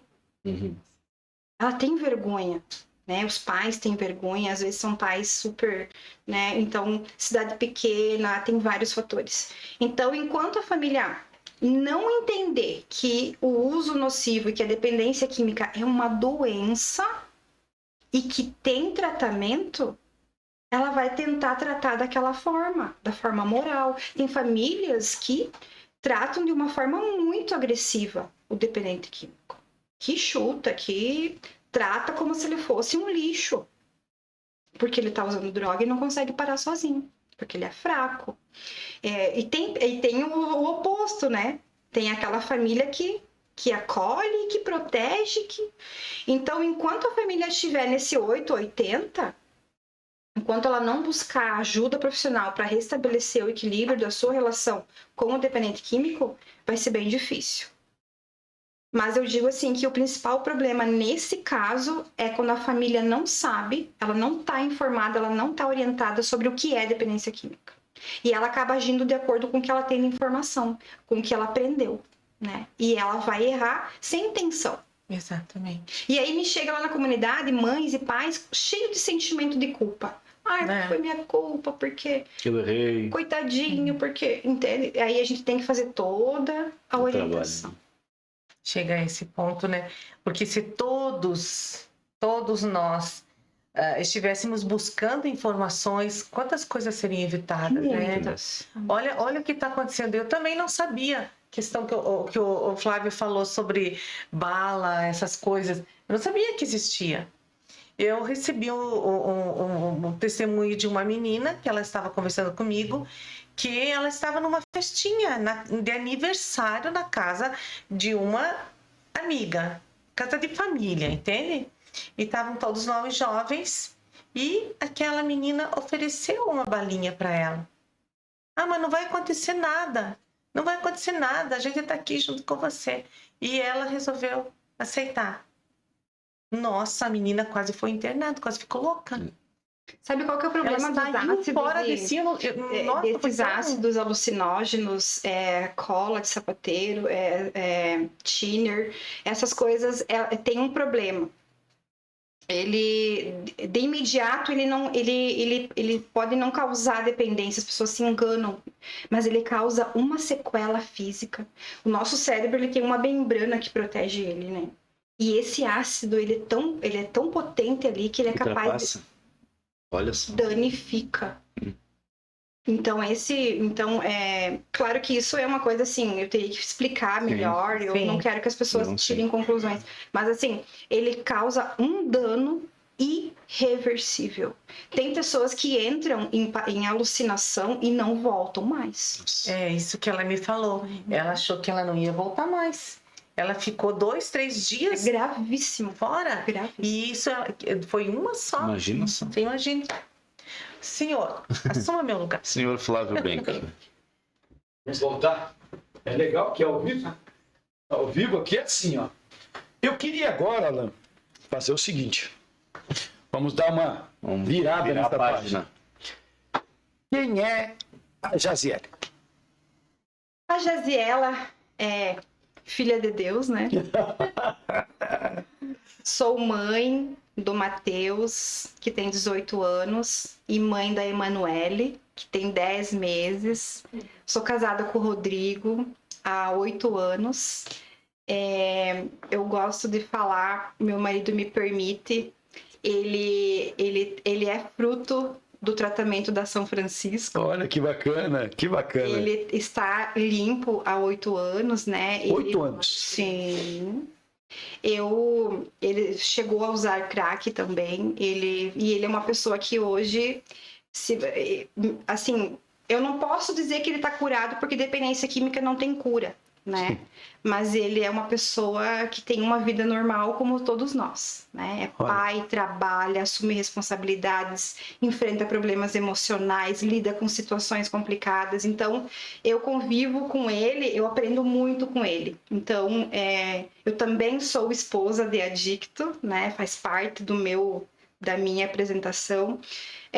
Minha primeira profissão técnica em enfermagem. Enfermagem. Atuei aqui em Videira um período de 10 anos. Você é viderense? Sou videirense, nasci em Videira, vivi... hoje vou falar a minha idade, tenho 41 anos, a minha vida toda aqui em Videira. Trabalhei 10 anos na área da saúde, nos hospitais aqui em Videira, atuei muito, sou apaixonada pela enfermagem. Também como técnica em enfermagem da saúde pública, né? Plantonista lá no pronto atendimento. E depois disso, que eu fui migrando, né, para buscar algo melhor na minha vida. Eu tinha o Matheus pequenininho, o Matheus não é filho do Rodrigo. Então eu tinha o Matheus O Matheus está com 18? 18. 18 anos. Isso. Brincadeira, gente. 18 anos. E eu pensava, eu tenho que fazer alguma coisa, porque daqui a um pouco esse menino vai crescer e eu tô trabalhando muito e ganhando, né? Eu Sim, tinha que melhorar. imagina. E eu fui atrás de uma graduação, né? Gostei muito, me apaixonei por serviço social e nessa andança aí eu conheci a comunidade. Então, meu pai e minha mãe, a minha mãe já é falecida, né? Há 3 anos. E sempre vivi com ela também, me ajudava muito, sempre aqui em Videira também. Meu pai mora aqui em Videira e também temos um bom vínculo, né? Um bom contato. Então, resumidamente, essa é a Jaziela. Agora né? você falava, nós falávamos aqui antes de começar o nosso episódio de hoje, né? A gente estava até falando do Teatro do Biribinha, Sim, até o sim, pastor sim. pediu para a Jaziela, se ela já tinha, ela disse, não consigo por causa do meu trabalho, me toma muito tempo. Mas qual que é o teu hobby quando você dá uma desligada nas tuas horas vagas que você tem? O que você gosta de Essa eu quero fazer, né? Se eu falar para vocês, vocês não vão acreditar. Eu gosto de estudar. Pare. Olha só. Gosto de estudar. Mas assim, eu gosto muito de ler e gosto de passear com a minha filha, com meu marido. Então, para mim, isso Ela é uma querida, né? Eu gosto muito de comer bem também, né? Então, geralmente Legal. a gente sai para comer alguma Sim, coisa sim. boa. Mas geralmente o meu maior prazer é estar com a minha família, né? Que lindo. E eu aproveito. Hoje, com um bebê de 10 meses, se eu tenho um tempinho, eu também vou dormir Aproveitar. um pouco. Aproveitar, descansar um pouquinho. E é isso, né? Eu sempre tô assim envolvida com a minha família. Que legal. E agora vamos falar sobre sonhos, né, pastor? A gente sempre Sim, fala é com algo os muito nossos coisa. convidados sobre sonhos. E qual que é o sonho da Jaziela, assim, que ela ainda não conquistou, mas ela tem um sonho ainda lá na frente, lá de conquistar? Tem algum sonho ainda? Tem. Se a gente não tiver sonho, a gente não vive É mais, verdade. né? Uma pessoa sem sonho é uma pessoa que Que morreu em vida. Morreu, esqueceu de deitar, Morreu, né? né? Eu tenho um sonho. Eu tenho, além de criar meus filhos e ter, né, continuar minha caminhada como mãe, sempre estudando, porque eu também sou uma mãe codependente, né? Se eu não me cuidar, eu vou super proteger meus filhos. Então, faz parte dos meus objetivos, né? Me cuidar muito como pessoa, como ser humano, tá nos meus sonhos, sempre estar nesse caminho. Mas agora eu tô sintonizando um novo projeto, que era um sonho antigo que eu tinha já deixado um pouquinho de lado e agora eu tô reativando ele, que é trabalhar com orientação de dependentes químicos, fazer consultoria Olha que individual, legal, que legal. fazer consultoria de família também, atender famílias, de forma online ou presencial. Eu estou organizando isso agora e eu estou caminhando nessa direção. É um sonho que eu tenho, Sim. né, de fazer esse trabalho de treinamento em dependência química, de treinar equipes, de treinar famílias, de estar passando essas informações, de estar ajudando pessoas sobre isso. Porque... Que é muito melhor pessoalmente do que online, né, Jassi? Sim, mas se for... Mas online... Existem casos que sim, né? Porque eu quero atender pessoas, assim, não vou atender todo mundo, mas Claro, eu claro. quero conseguir chegar. Sim. E às vezes tem uma pessoa lá... Em outro lugar, longe. E se eu puder atender online, eu vou atender, sabe? Sim. Então, o meu sonho é poder ajudar pessoas que sofrem por causa dos transtornos da dependência química e da codependência. Muito interessante isso aí. Esse é meu sonho. Jazi, e alguma frustração durante a tua vida? Frustração de ainda não ter me realizado profissionalmente. Não, mas ela me vem com cada um que Então eu tô procurando superar isso, porque a vida vai passando, né? Então eu já tô numa altura da minha vida que eu tenho que focar. Então agora que veio a Emanuele, tá tudo certinho, tudo Última. organizadinho. Acabou? E última. Pare, Jazi. Não. Nós precisamos fazer chegar a 80 mil habitantes de Videira. Se você não mas contribuir, não tem como, poxa. contribuí já com os meus 2 filhos. já contribuí com a minha parte. Mas esse sonho aí é o que tá, assim, me movendo agora. Né? Então, tô começando. Já posso dizer que tenho, não sei se posso falar aqui, mas já tenho agenda aberta, né? Isso que eu queria que você falasse. Jazi, nós podemos divulgar o telefone, alguma coisa ou não podemos nada? Pode sim, com certeza. Tu pode falar para nós, então? Posso. Então, o meu telefone, o WhatsApp também, se as pessoas... Até se o... No GC ali, né? Dá pra a gente pôr o número, né? Ali. O Wesley, o Pessoal, nosso né? técnico ali, É já vai... importante também eu dizer que eu tenho uma parceira psicóloga também, que nós vamos atuar juntas em determinadas situações, né? Se for possível presencial, a gente vai atender presencial. Se for preciso online, a gente vai atender online. Que é a Ana Cristina, né? Ana Cristina. Trabalha aqui em Videira também. Então, meu telefone é código 49 99979 4165. 4165. O Wesley vai colocar aqui no rodapé do vídeo, é muito interessante, porque muitas pessoas procuram nós, né, pastora? Solicitando para a gente indicar alguém, e hoje ninguém melhor do que você aqui, né? Porque a gente conhece. E Jazi, uma pergunta assim que dentro de mim, né? não cala, né? Você não me perdoe que até algo... Hã? Se eu já usei? Não. Isso aí não. Não, eu não me pergunto, não, né? Não. Álcool sim. Álcool, Eu não. experimentei. Não é essa, assim, Fui fumante, não. pastor, por 14 anos. E eu consegui parar de fumar com o programa terapêutico da São Francisco. Olha só. E digo para vocês que de 2015 até hoje eu estou abstêmia de todas as substâncias. Olha só que coisa linda isso, hein? É um estilo de vida que eu escolhi, né? Não Exato. faço mais uso, me divirto, danço, brinco com piada e... Tá aí no rodapé já em letras garrafais, né? Colocou, quase cobriu a tela toda, Wesley. Esse aí é para o pessoal. Então, você que precisa... Jazi, só orienta o pessoal em todas as áreas que tu vai atuar, porque é só nessa questão de aconselhamento para familiares e também para dependentes químicos, ou também dentro da área de psicologia, alguma coisa, não? A gente vai focar nessa questão. Sim. Tá? Sim. A gente vai... Porque é bom fazer uma coisa e fazer perfeitinha, não né? adianta tirar para Mas assim, a gente vai atender casais também que tem esse problema. Olha, que legal, hein? Assim, pessoas que estão se preparando para tratamento, que estão em tratamento, Sim. ou que vão sair de um tratamento. Legal isso, né, Ana? Tá? Por exemplo, eu tenho uma esposa que o marido... Nós temos um caso hoje que ele e ela estão em tratamento. Ela em outra instituição e ele... Eu até te perguntar, a comunidade terapêutica São Francisco, só homens? Homens, Tá. acima de 18 anos. Acima de 18 anos. Isso, não atendemos adolescentes. E existe comunidades especializadas só em mulheres? Existe. Nós não temos na região. Temos em Canoinhas. Olha só. A comunidade terapêutica Atena. Canoinhas. Canoinhas atende mulheres dependentes químicas. O pessoal precisa ficar sabendo disso. Inclusive, a Atena é uma comunidade muito parceira nossa, né? Olha. Que Tem o Edson Ekel, que é o coordenador lá, então tá em ótimas mãos, né? Uhum. E com certeza, se as pessoas desejarem conhecer a estrutura lá, chega lá, eles são excelentes profissionais. Mas tu não vai escapar da minha pergunta. Sim. Que rodou, não era aquela pergunta que eu ia fazer, não.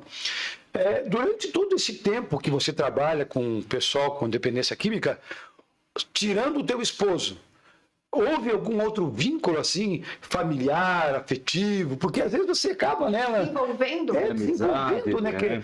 adquiri muitos amigos.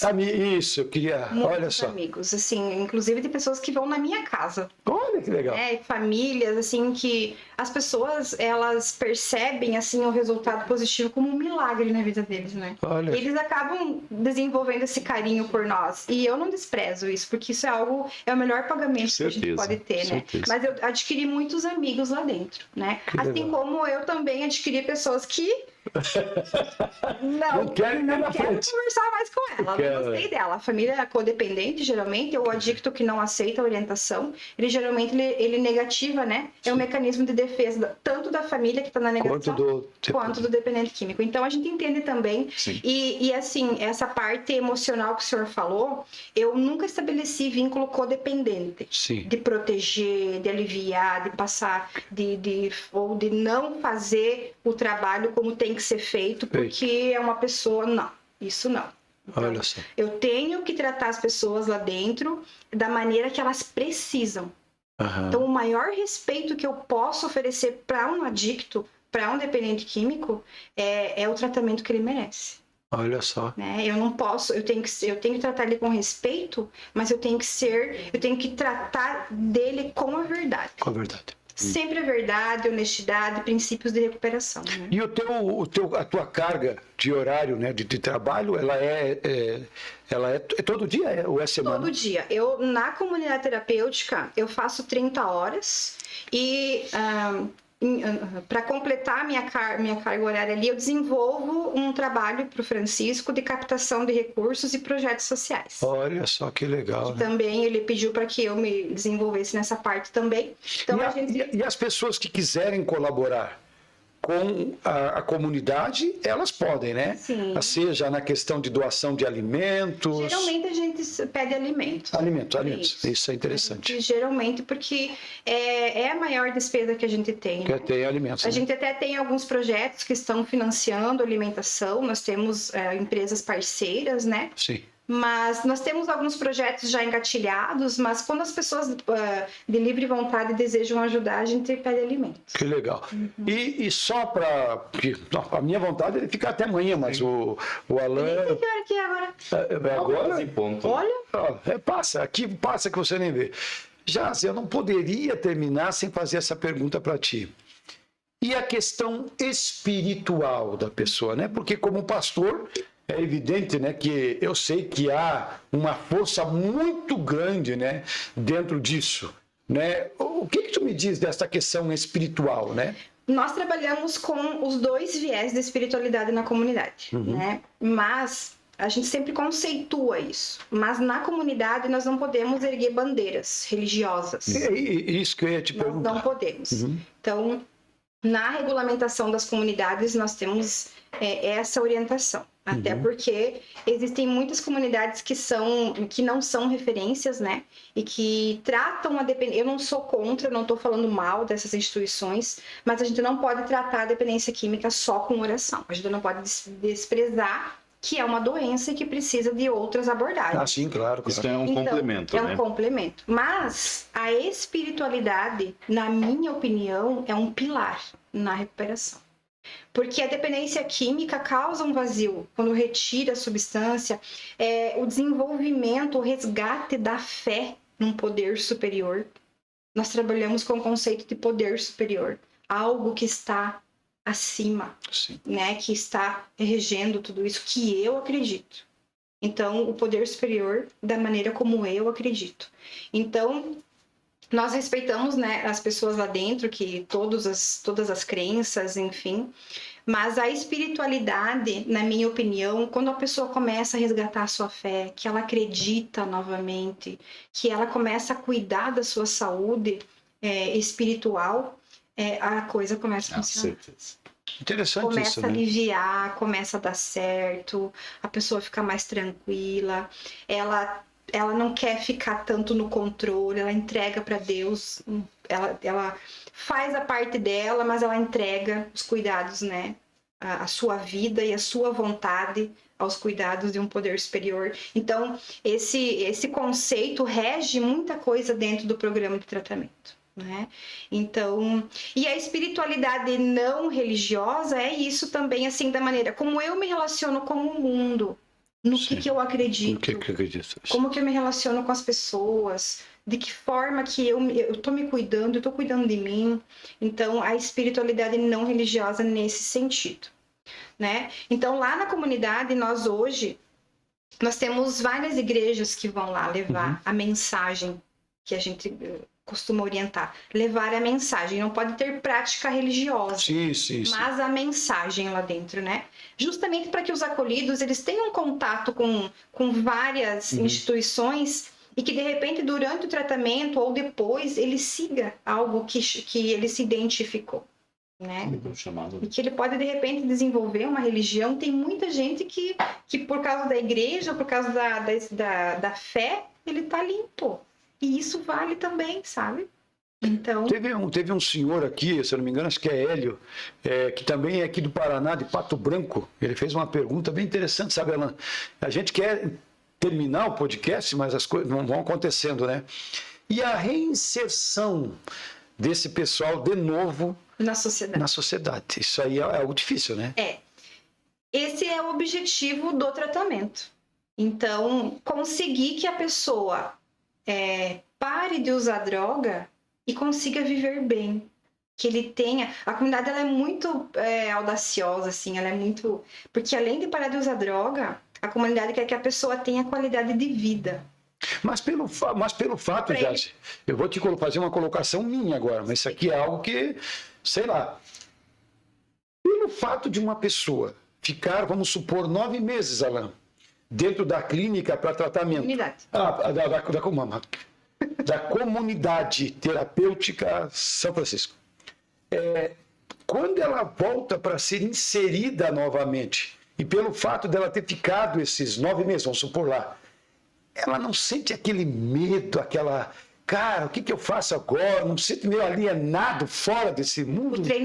O tratamento tem um objetivo de treinar a pessoa para o mundo. Ah, isso é que eu As queria pessoas não ficam lá dentro fechadas. Isso é que eu 9 queria meses. Então, assim, o primeiro período, a gente diz ali o período de preparo, que é 60 dias. Nós precisamos que essa pessoa desintoxique, que ela tenha uma melhora do seu quadro psicológico, do seu funcionamento cognitivo, para ela poder fazer a primeira saída breve, curta. Quanto tempo ocorre para fazer? 60 dias. 60 dias. Depois de 60 que ela pode Ele fazer a vai primeira... sair. Isso. E ela tem um tempo estabelecido para Aí a volta? gente programa dentro do plano dele, né? Mas geralmente é rapidinho, assim, 3 dias, 2 E dias. sempre ocorre no 4 final de semana? dias. Não. Não. Depende, se for necessário, se no caso dele tiver que ser final de semana, vai ter que ser, né? Não é obrigatório. Tá. Mas também a gente tem que organizar de acordo com aonde ele vai ficar, com quem, né? Precisa de um suporte. Suporte, claro. Então a gente não pode... E é interessante a família ficar em cima quando sai? Não. A família... Na primeira saída, a família é mais cuidadosa, né? A família tá com medo, a família não entende. Se a família não tá buscando orientação, é pior ainda.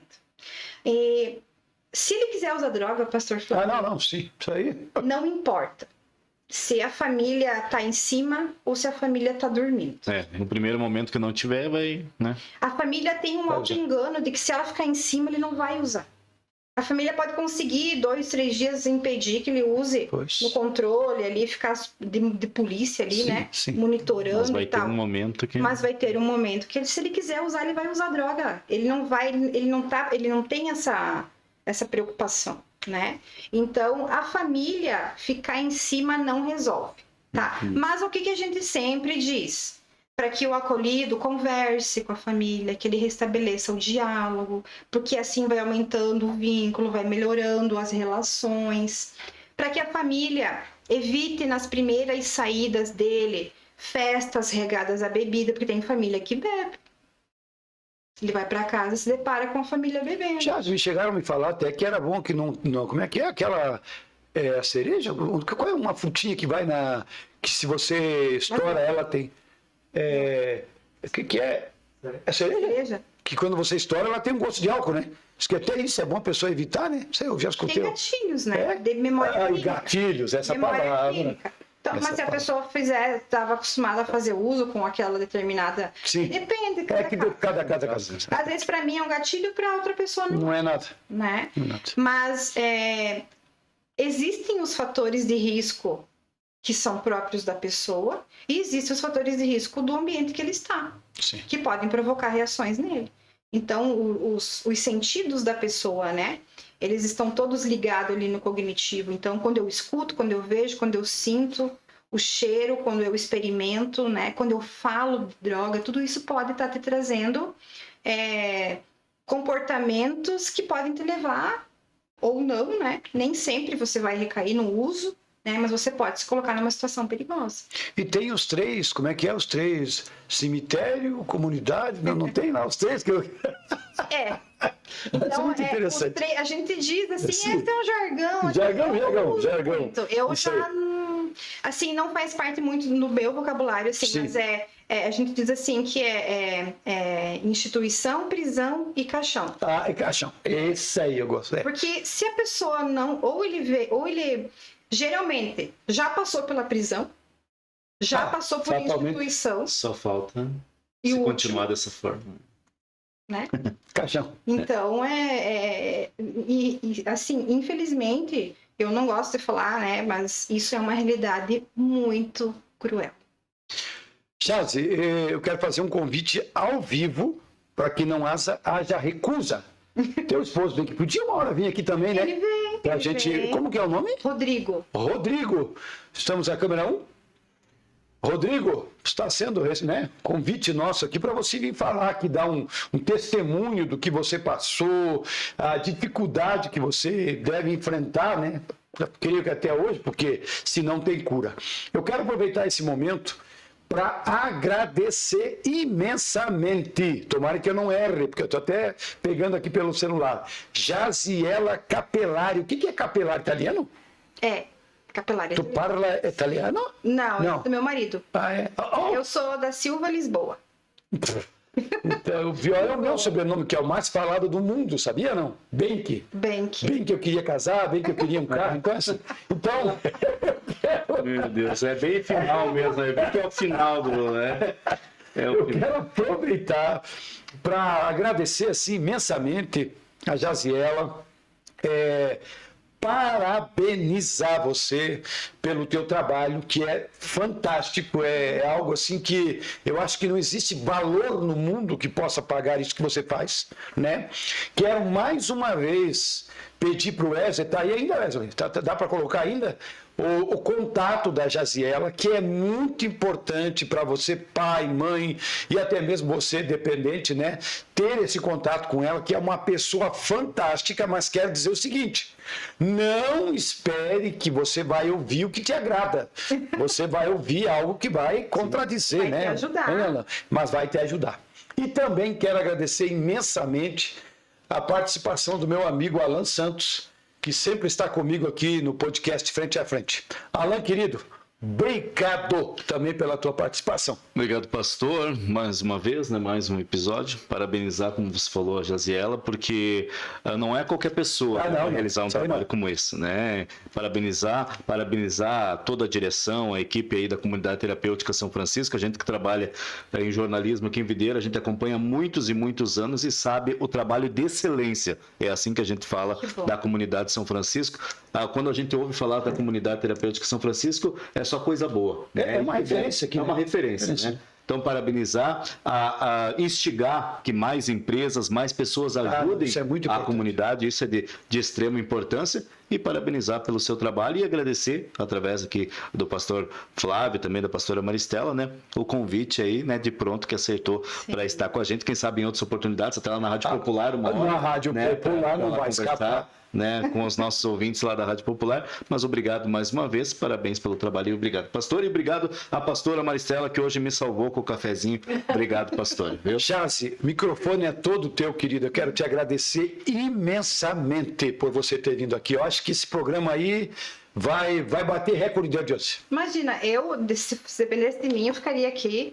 Falar sobre isso, para mim, é prazeroso. Eu gosto. Eu nunca nego convite para falar sobre isso, porque quanto mais pessoas ouvirem, qualquer profissional falando sobre isso vai ajudar alguém. Eu digo assim que se hoje, nesse podcast aqui, eu conseguir chegar em uma pessoa, já valeu a pena. Valeu a pena. Eu saio daqui feliz. Super feliz. Então eu quero agradecer. Para mim é um prazer falar. Eu quero ajudar. É o meu sonho falar sempre. Eu fico falando mesmo. Eu sou assim bem tagarela mesmo. E sobre esse assunto, a gente estuda muito sobre isso, né? Há 10 anos eu venho me dedicando e pretendo continuar.